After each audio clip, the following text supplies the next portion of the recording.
Siguiendo con nuestras actividades en esta 24ª Feria de la Cultura Regional en la Hacienda San Pedro, Celso Garza Guajardo, la fuerza de nuestras raíces, ahora los invitamos a ver una extraordinaria exposición fotográfica y la presentación del libro Instantáneas de mis sueños, que estará a cargo del doctor Miguel Ángel Frías Contreras, y también será entrevistado por nuestra directora, la licenciada Dinora Zapata, y nos enteraremos juntos del contenido del texto y disfrutaremos de esta espléndida exposición fotográfica. Y damos paso a la exposición. Los invitamos a disfrutar de este encuentro. Adelante. Doctor Miguel Ángel, qué placer que se encuentre usted en un momento tan emblemático para nosotros, el Centro de Información de Historia Regional y Hacienda San Pedro Celso Garza Guajardo, celebrando esta 24ª Fiesta de la Cultura Regional de manera tan histórica por estos nuevos tiempos. Sí, con estos nuevos tiempos de pandemia, la primer fiesta virtual. Y su libro es el primer libro que presentamos de manera virtual. Entonces, histórico en todo momento, en un edificio histórico como este, entonces, pues me es muy grato estar en este momento iniciando una conversación con usted precisamente para poder hacer un intercambio de ideas y de pareceres de su nuevo niño, su nuevo libro, ¿verdad? Como escuchamos hace un momento en la introducción, su currículum bastante amplio, bastante extenso. Y la primera duda que me puede surgir como lectora, digamos, distante de usted, haciendo un lado que tengo la fortuna de conocerlo desde hace tiempo, es una persona del área médica, a estas alturas empezó a escribir libros como el de La familia Sobrevilla, que tiene sus orígenes en Lampazos. Luego nos lleva a un recorrido con sus crónicas contemporáneas, para luego aterrizarnos en esta herencia vasca que tenemos los habitantes de esta región, y luego nos trae este material. Entonces, la primera pregunta que me surge es: ¿qué lo motiva, doctor? ¿De dónde saca la inspiración? ¿Qué le va marcando para llevarnos a estos aparentemente tan diferentes escenarios, pero que tienen una sola intención, ¿verdad? Bueno, pues en parte yo creo que es el haber leído un poco de la historia de Celso Garza Guajardo. Yo lo conocí cuando esto estaba en ruinas, cuando apenas empezaban a reconstruir esta hacienda. Y ni por mi mente pasó que alguna vez lo leería y veía sus historias. Y realmente son historias cotidianas. Lo que ahora se está retomando a nivel nacional y a nivel internacional, también lo que le llaman historia de tiempo presente. O sea, estamos estudiando el pasado y se nos olvida que debemos de reconstruir, reeditar y presentar qué ha pasado en el presente. Y esa es una de las motivaciones de este libro. O sea, este libro se da en virtud de diferentes historias, son 12 historias en total, las cuales aparecen en el texto, en el libro, a través de 268 páginas, 23 fotografías a color y 57 ilustrativas blanco y negro. Y entonces, pues ya la sociedad de ahora es muy dada a ver ilustraciones, a ver fotografías. Ya solamente texto como que ha quedado a un lado, ya necesitan ver. ¿Por qué? Pues por las modificaciones tecnológicas en las cuales estamos todos los días inmersos. Y entonces fue en parte esa inspiración de Celso, en parte que me dijo alguna vez Héctor Jaime Treviño Villarreal, que también estuvo aquí en el Centro de Información: hay que escribir nuestra historia, porque nadie la escribirá por nosotros, pero hay que darle el contexto histórico, en dónde ocurre, cómo ocurre, hay que presentar la información con un referente bibliográfico, de tal forma de que no haya duda de que lo que ocurrió, aunque es como a uno le sucedió, pues es parte de la propia historia, ¿verdad? Y así se señala en el inicio de este libro. Así es una lectura bastante amena. Yo ya tuve la oportunidad de leerlo. La edición física del libro está por salir. Pues con esta contingencia retrasó un poquito su edición. Sin embargo, me parece que es una lectura bastante amena, bastante en los términos que usted nos señala de ese rescate de ciertos perfiles culturales, históricos. Es una conjugación de imágenes y de la palabra escrita bastante profunda que nos lleva a esa introspectiva que me hace entender el título de su libro, Instantáneas. Sí. De mis sueños, ¿verdad? Sí, de hecho, a lo largo de, como lo mencionaba, a lo largo de 12 historias se va reseñando información interesante para un servidor, en el sentido de que lo podamos compartir. Por ejemplo, en la nota introductoria o en el primer pasaje, trato un poco lo que yo pienso que fue el sueño del creador de los alebrijes. Y esto se da a raíz de que, estando en Ciudad de México, en la Plaza de la Constitución, mejor conocida como el Zócalo, pues de repente veo que hay alebrijes en la explanada señalando hacia el Palacio Nacional. Entonces me di a la tarea de tomar fotografías y a base de estas instantáneas, después me puse a escribir el sueño de qué eran los alebrijes, en dónde aparecían, por qué eran. Y aparte, cuento un poco de la historia de cómo trabajábamos en una primera parte lo que eran los rótulos en las grandes edificaciones antiguas de Ciudad de México. Y también en las puertas del doctor fulano o del licenciado que da este servicio, porque antes era todo, no había como ahora la tecnología que te permite en un instante poner un rótulo, ¿no? Tenía que ser a mano. Exactamente. Y bien hecho. Exacto, tenía que con quedar bordes bien. dorados, sí, o sea, era diferente. Entonces menciono un poco cómo es el arte de fotografar. Perdón, del grabado. Ajá.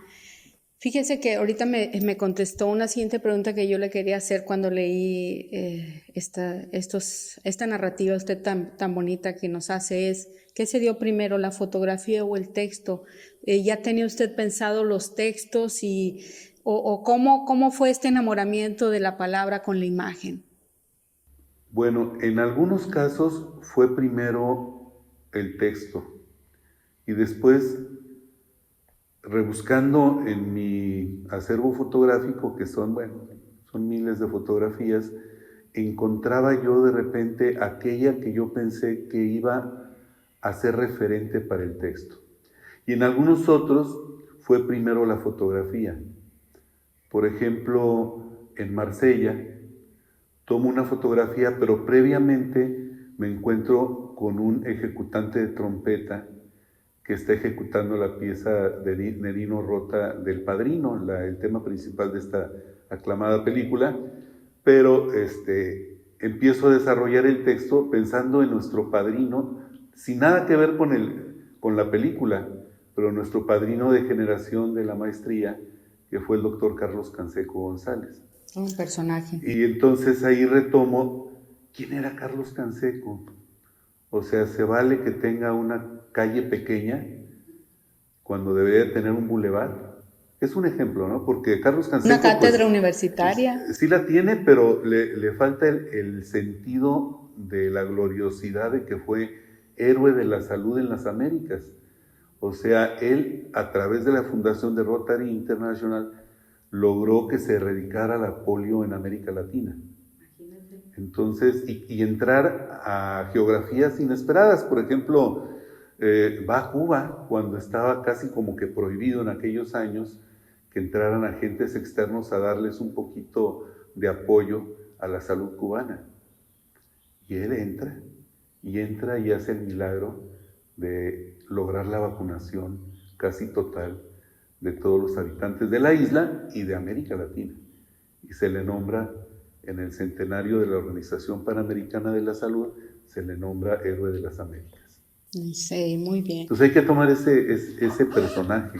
O sea, son personajes, son historias, pero son personajes los que se van abordando también. Y me encanta esa parte de que pareciera que partimos de textos muy personales, pero que en la medida en que los vamos leyendo, nos damos cuenta que son narrativas y sucesos que todos de alguna manera hemos vivido. O sea, nos ha tocado en suerte tener un tipo de experiencia como la que usted nos transmite a través de las letras y de las imágenes.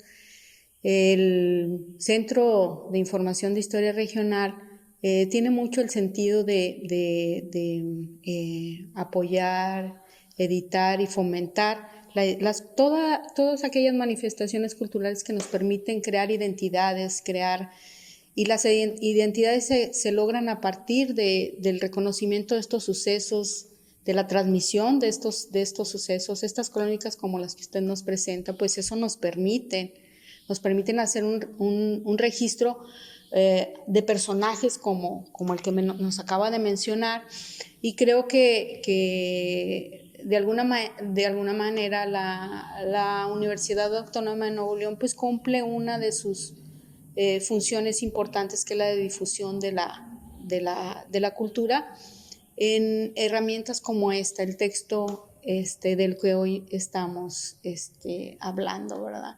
Me parece que es un material que uno lo lee con facilidad, pero que como luego resulta con las cosas buenas no lo quieres soltar. O sea, lo terminas de leer y te regresas a alguna de estas narrativas, ¿verdad? Y las quieres volver y las lees y luego las lees diferente, o te motiva imágenes, te destapa imágenes internas tuyas, y yo creo que es un aporte bastante valioso el que usted nos realiza con materiales como de Instantánea de sus sueños, que termina siendo luego el sueño de todos. Bueno, en parte es estimular a las personas para que escriban.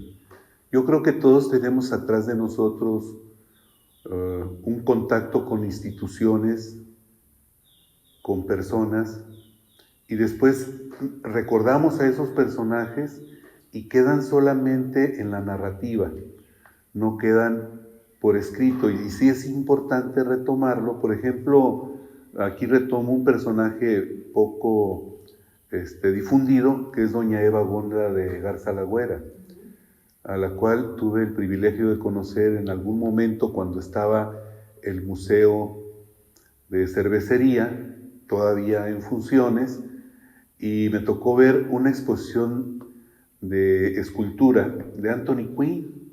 Yo no sabía que Anthony Quinn fuera escultor. Dije, no es posible, a los 75 años este señorón de la cinematografía mundial ahora está haciendo escultura. Entonces me puse a investigar, hay que ver las referencias, todo esto, y pues resulta que de los 17, 18 años se ganaba la vida dibujando y entregando a algunas personas por unos $, para poder sobrevivir, y después ya entra al ámbito cinematográfico. Pero yo no lo sabía si no presenta doña Eva y el Museo de Cervecería esta exposición, y ahí se encontraba ella como promotora de la cultura. Y en un segundo, en una segunda parte del texto la menciono como promotora de la protección de las personas que sufrieron el embate del huracán Gilberto. Cómo ella andaba personalmente, solo con su chofer, en una camioneta Jeep, entregando colchas casa por casa en lo que se constituyó pues la colonia San Gilberto. No andaba con personas de guardia ni nada, no, ella sola, con su lista, eso sí, muy proclive al orden. Y después formó la Asociación Gilberto, que la encabezó, y permitió que se dieran más de 600 pies de casa para las personas que lo habían perdido todo en ese momento. Entonces son personajes que no se retoman y que debemos de mantener vivos en la memoria. Pues sí, que textos como este que usted nos presenta nos ayudan para ver para abrir ventanas, como usted dice, de estos personajes, porque luego tenemos de muchos de ellos una sola óptica, ¿verdad? Y entonces usted nos permite entrar en este prisma tan amplio que somos los seres humanos, ¿verdad? De todos estos perfiles, entonces creo que es muy aportativo su material también en este aspecto. Muchas gracias. Bueno, también hay que retomar instituciones. Y una de ellas es la Universidad Autónoma de Nuevo León, que a inicios de la década de los 80 se da un resurgimiento, orden e impulso al servicio social universitario. O sea, era tan interesante porque antes del 83, que es cuando inicia el doctor Francisco Medellín como director de lo que es la Dirección de Servicio Social, pues habitualmente una institución hablaba por teléfono, necesito tantos estudiantes en servicio social, se enviaban, pero no se tenía un contexto, a dónde vas, qué vas a hacer, cómo lo vas a hacer, qué metodología vas a emplear. Y entonces se inició el organizar el departamento y después enviar a estudiantes a que lograran el objetivo del aprendizaje, que eso es, además de prestar un servicio, el aprendizaje, y se empezó a impulsar el servicio social comunitario en forma más proactiva. De tal forma que en el texto empiezo a desarrollar la información de hacia dónde se llevaba a los estudiantes en servicio social, a través de un programa comunitario. Y este programa que dirigía el doctor Medellín, pues llevaba a las diferentes colonias menos favorecidas, por ejemplo, huertos familiares, el impulso del huerto en casa. Después tuvimos ya reunión con personajes interesantes, con el doctor Juventino González Benavides, que era de Acción Social del municipio, y empezamos a introducir otras cosas, alimentación sana, ingenieros civiles, licenciados en Derecho, psicólogos, eran 15 licenciaturas diferentes, médicos veterinarios, que le daban el servicio a los habitantes y los habitantes aprendían de ellos. Y el aprendizaje era el ser autogestivos de su mejoramiento. Entonces se va desarrollando esa etapa interesante de la universidad. Eso que repito, son luego esfuerzos a veces pocos difundidos, pocos narrados. Entonces, este valor aportativo que tienen sus textos vienen a este fortalecimiento del que hablábamos y esta labor que hacen instituciones, como bien lo señala nuestra máxima casa de estudios, la Universidad Autónoma de Nuevo León, que en este prisma tan vasto que tiene, no solo tan abocado a las cuestiones propiamente de la academia, sino que fortalece y por su origen mismo fortalece mucho este espíritu donde convergen las artes, la cultura, como elementos formativos integrales de los seres humanos, ¿verdad? Entonces creo que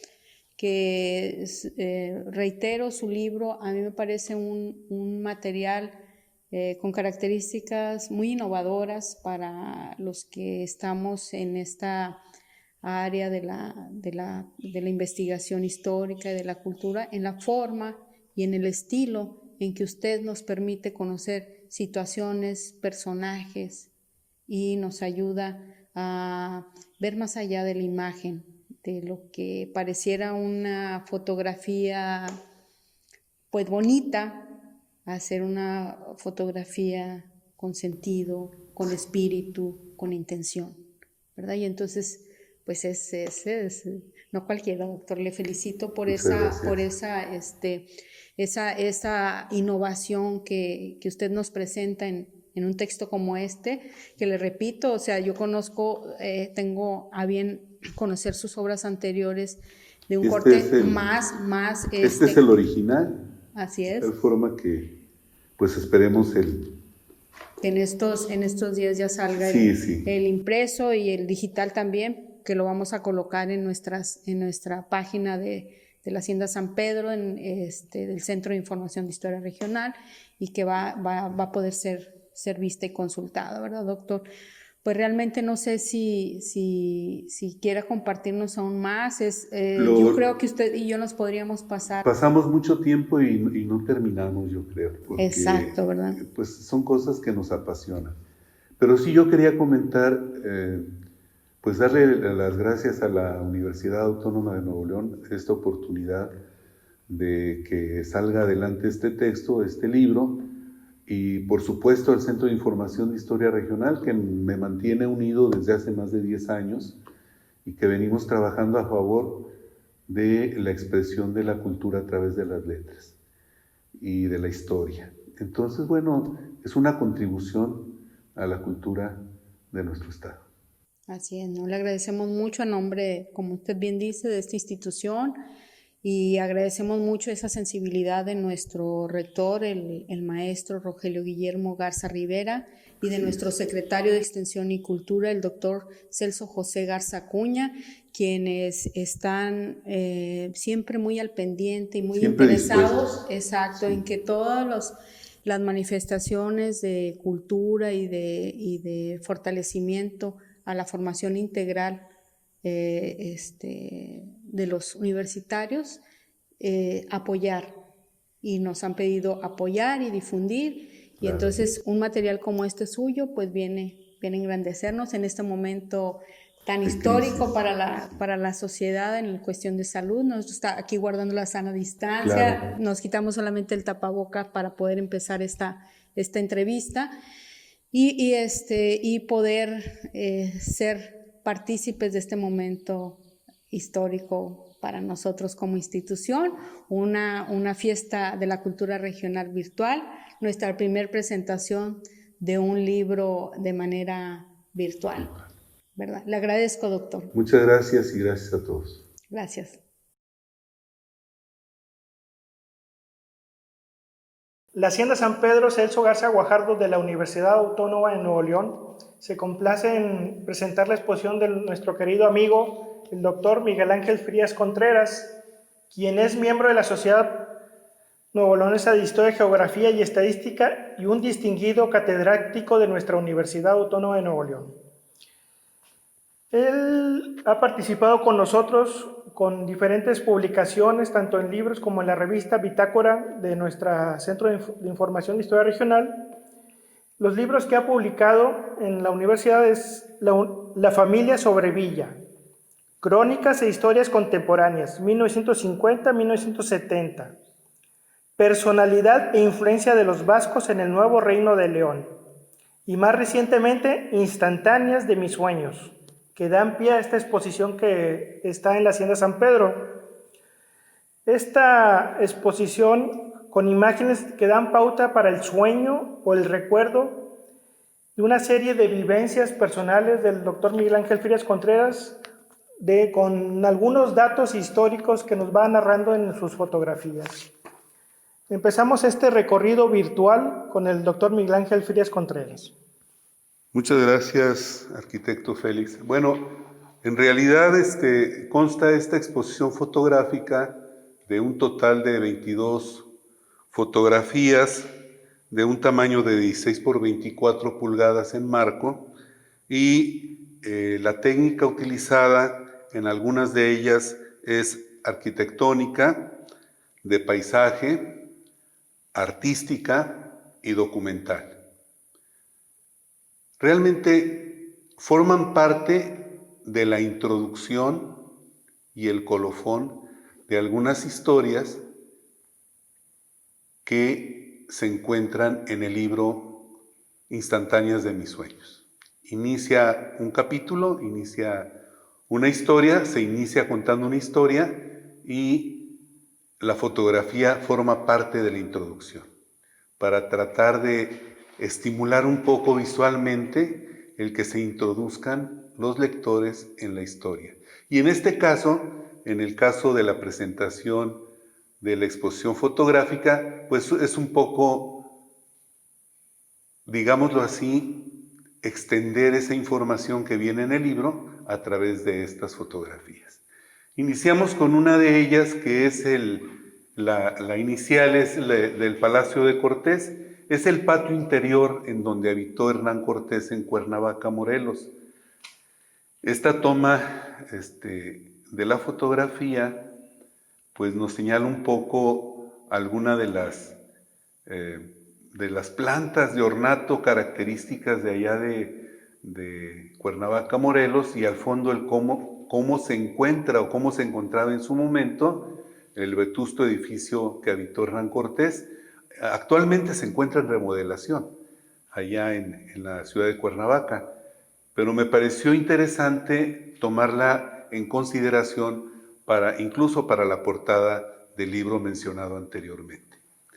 Y realmente la segunda fotografía, que es tomada en Ámsterdam, en uno de los canales del río Amstel, me gustó la característica por algo muy interesante que después se va a reproducir en las siguientes fotografías, que es la utilización de la bicicleta como medio de transporte, como medio de comercialización y también como objeto de arte. O sea, si ustedes pueden ver a mí me gustó mucho esta fotografía porque al fondo se ve una pequeña barca y una niña vestida de blanco que se encuentra conversando con sus padres. Bueno, me pareció interesante presentárselas. Para continuar con la primera historia que mencionamos en el libro, es sobre el cómo fueron creados los alebrijes. Realmente nadie sabe concretamente la historia que llevó a Pedro a construir estos animales fantásticos, pero en cierta ocasión que caminaba por Ciudad de México, se encontraban ahí, pero de un tamaño que no había yo visto antes, de 3 a 4 metros de altura, y señalando hacia el frontis del Palacio Nacional. Entonces me pareció interesante tomar algunas instantáneas, y estas pues forman parte del primer capítulo. ¿Cómo fueron creados los alebrijes? Pues yo creo que fue a través de un sueño. Por eso se llama esta exposición Instantáneas de mis sueños. Y en ese sueño, en el cual no logra despertarse Pedro, el autor de los sueños y de los alebrijes, concluye con la siguiente fotografía, que es el alebrije contestatario. Ya frente al palacio todo el mundo quiere protestar, en ocasiones tan solo por protestar. Entonces me pareció interesante poner un diablucho, que es este alebrije, frente al Palacio Nacional. Y en la segunda historia es el Centro Geográfico de México, platicando con don Alejandro Topete del Valle, que era el antiguo cronista de la ciudad de Aguascalientes. Él afirmaba que el Centro Geográfico se encuentra en la Plaza de Armas de Aguascalientes. Esto da inicio a la segunda historia del libro y a esta fotografía que la acompaña, que realmente muchos de nosotros necesitamos ubicarnos en el centro geográfico de nuestra existencia para darle intencionalidad a la misma, para poder seguir avanzando, ir construyendo, ir madurando, ir avanzando en nuestras vidas personales. Esta es la historia de esta fotografía en la Plaza Patria en Aguascalientes, mientras que termina esta historia y con esta fotografía, que es el título de la misma, es Día a día sueña con algo original. ¿Por qué? Porque en el marco de una pequeña canasta de madera que trae esta fotografía, que se encuentra ubicada en el campanario de la Plaza de Brujas en Bélgica, pues se ve anotado I'm original. What are you? Yo creo que debemos de ser originales siempre, de hacer algo para ir avanzando, y este marco de esta fotografía me gustó por el contraste de colores. El celeste, que al fondo se contrasta también con una pequeña tienda que se encuentra en el campanario con los mismos colores de la bicicleta. Y regreso a la idea, el uso de la bicicleta como medio de transporte. Yo creo que lo debemos de impulsar por bien de nosotros y de la naturaleza. Continuamos con esta otra fotografía que da pie al inicio de otra historia, y el nombre de esta fotografía es En este patio descansa mi alma, que realmente es el Hospital de Jesús en la Ciudad de México. Este es el primer hospital que se construye en América Latina. Lo manda a construir Hernán Cortés, ahora sí que en consonancia con la primera fotografía del Palacio de Cortés. O sea, además de ser guerrero conquistador, también velaba por la salud de sus contemporáneos. No solamente atendían a las personas adineradas, sino también en algunos de los casos a los desvalidos, aunque después se dio por fundar otros conventos y hospitales, como por ejemplo el de San Pedro y San Pablo, o el de San Damián.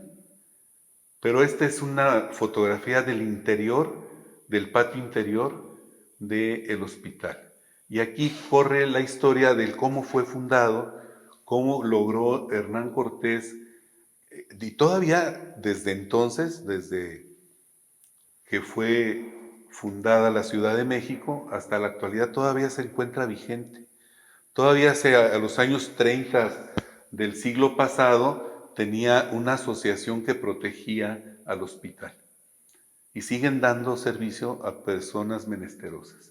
Entonces, parte de ¿qué es lo que pasa? Que descanse aquí mi alma. Y termina la historia, van enlazándose con esto que es un golpe al patrimonio de la humanidad, ¿no? Esta es la Casa Altamirano, que actualmente en Ciudad de México es el Museo de Historia de la Ciudad de México. Pero en la esquina que está en la calle de San Salvador y ¿qué viene siendo? Se me olvida ahorita la otra avenida, Pino Suárez, se tomó una de las piedras de basalto que se encontraban en las pirámides para darle soporte a la esquina de esta vivienda, que era uno de los primos, o sea, el contraste era de uno de los primos de Hernán Cortés, de la familia Altamirano, que después ellos se encargarían de alimentar y sostener a los hijos no reconocidos de Hernán Cortés en Ciudad de México. Muy bien. La siguiente historia es sobre un pueblito que se encuentra asentado en la parte central de la península de Yucatán. Y este pueblito se llama Catalina Mis. Y ahí recorro un poco en estas fotografías lo que es la pirámide del adivino. ¿Por qué interesa la pirámide del adivino respecto a la situación histórica de los mayas? Vean ustedes, la construcción es redonda, no es de 4 lados, no es piramidal, y es de las primeras etapas constructivas de los mayas, y es la parte posterior, poco fotografiada, de la pirámide del adivino en Uxmal, en el municipio de Santa Elena, en Yucatán. Para concluir con 2 fotografías que a mí me gustó, me pareció fabulosa esta fotografía que le puse como título Los sueños de Catalina Mis. Catalina Mis era la mujer que a través del influjo de sus sueños protegía al pueblo que se llama Catmis, por eso se llama así el pueblo, por Catalina Mis, Catmis. Y Mis en maya es ojos de gato. Se supone que tenía ojos de color y parecidos a los ojos de gato, y era la protectora del pueblo.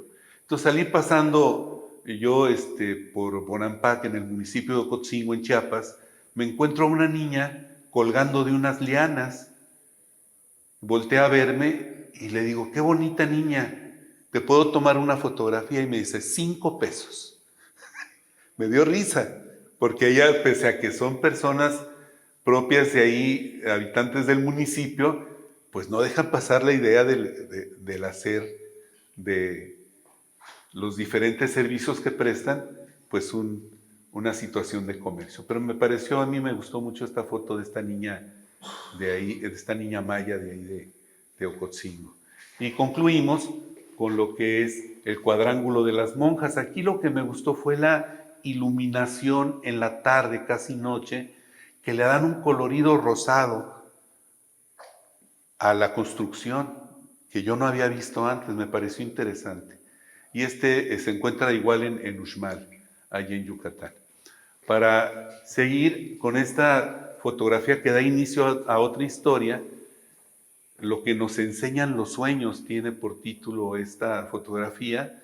Llegando ahí al Vaticano, volteo a ver la escultura de San Pablo y me gustó el contraste de la luz que ilumina a San Pablo, y en la parte superior solo algunos de los santos se ven iluminados, pero destaca la cruz de Jesucristo. Y me gustó la información para poder iniciar una historia sobre el cómo batallaban los cristianos de ese tiempo en poder enseñarle a las personas la idea de lo que era su religión. Incluso San Pedro fue sacrificado en esta plaza y todavía se conserva ahí un monumento, un obelisco, que fue el único que alcanzó a presenciar la muerte de San Pedro. Esa es parte de la historia de esta fotografía y que viene en el texto. Después seguimos con algo interesante de Joaquín Querol, es esta escultura.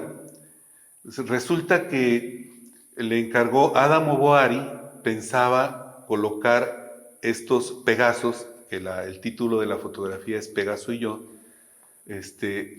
pensaba Adamo Boari coronar la cúpula de lo que es el Palacio de Bellas Artes con 4 esculturas de los Pegasos. Se supone que los Pegasos van a atraer a las musas para que se desplieguen totalmente en lo que era la referencia de lo que sería el Palacio de Bellas Artes en Ciudad de México. Finalmente las colocan, empieza a hundirse por la base cenegosa que tiene Ciudad de México, empieza a hundirse Bellas Artes, tienen que quitarlos de ahí y primero los llevan a la Plaza de la Constitución y después, a principios de los 30, los traen hacia acá, hacia el cuadrángulo que forma la plaza frente al Palacio de Bellas Artes.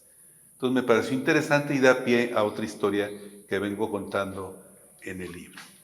Esta es otra fotografía, los pescadores de Marsella. Me llamó la atención, muy temprano llegan los pescadores ahí al puerto de pescadores en Marsella, en Francia, y llegan en sus barcas, se despliegan alrededor del camino del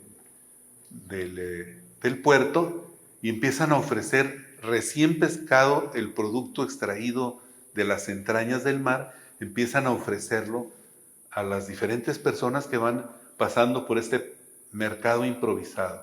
Entonces me gustó el cómo estaban colocados los barcos en este puerto de pescadores o puerto viejo, y es el producto, esta fotografía es el producto de esa observación. Y esto enmarca otra historia que me recordó a doña Eva Gonda de Garza Lagüera. Resulta que esto es en Florencia, en la Catedral de Santa María del Fiore. Resulta que vamos llegando, mi esposa linda, mis hijos, vamos llegando a la catedral y llega una mujer de edad en bicicleta, esta es su bicicleta. Llega la persona, se baja, se pone su manta en la cabeza y se dirige a misa en la catedral. Pero me llamó la atención que era muy parecida a doña Eva Gonda de Garza Lagüera físicamente. Los lentes, la distribución del cabello, el porte. Y dije, bueno, pues tengo que escribir algo, y eso dio pie a una historia sobre doña Eva Gonda de Garza Lagüera, que esta imagen me lo recordó allá en Florencia.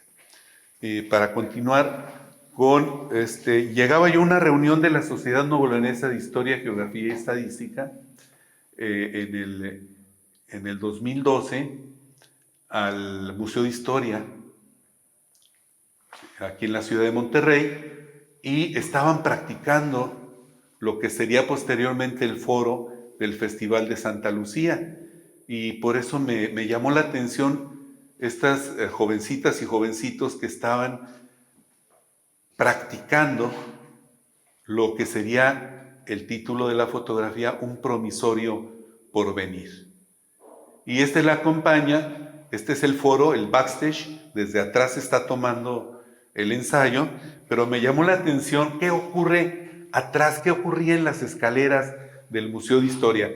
Pues aquí están todos los artículos de los personajes que están preparándose para la historia. Ensayando para el foro 1 y 2 son estas fotografías. Vean ustedes las sandalias, las mochilas, el cuadro para poder preparar su imagen. Y bueno, es un acompañamiento de estas 3 fotografías.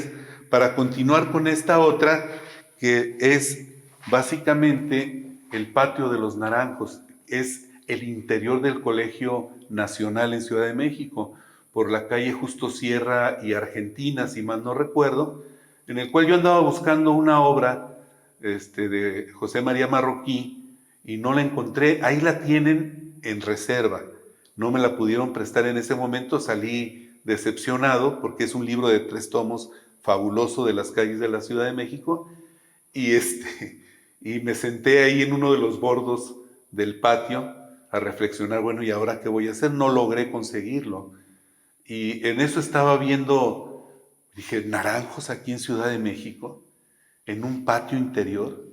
No es cierto, o sea, uno piensa en los naranjos de Montemorelos, Linares, Allende, pues no, hay naranjos en Ciudad de México en este patio interior.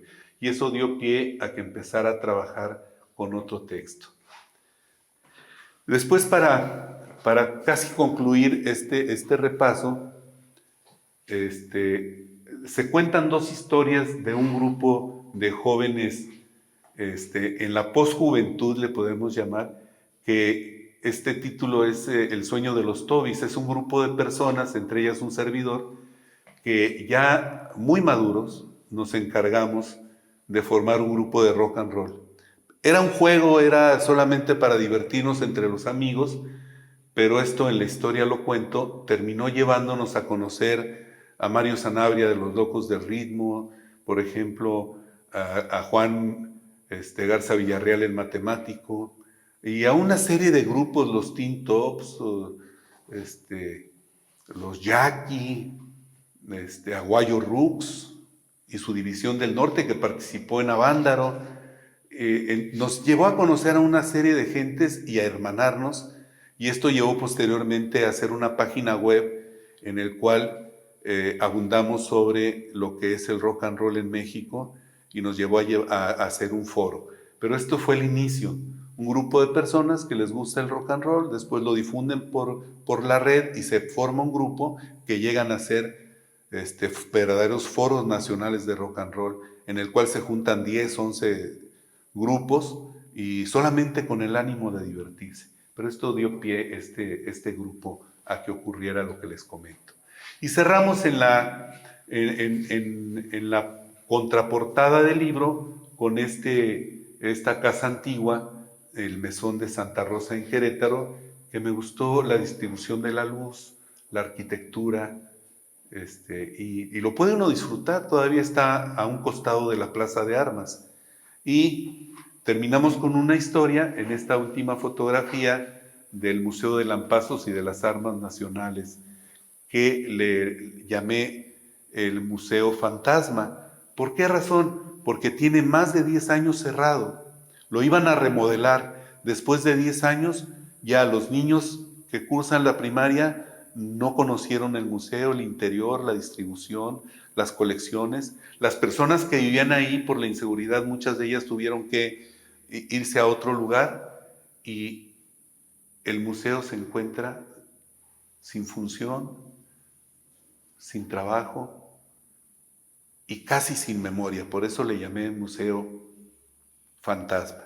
Esperemos que las autoridades próximamente lo reinauguren y le den el verdadero valor que significa el tener un museo, como es el caso de la Hacienda San Pedro. Y pues aquí en Suazo, Nuevo León. Muchas gracias. Esto es la exposición virtual de las instantáneas de mis sueños. Muchas gracias.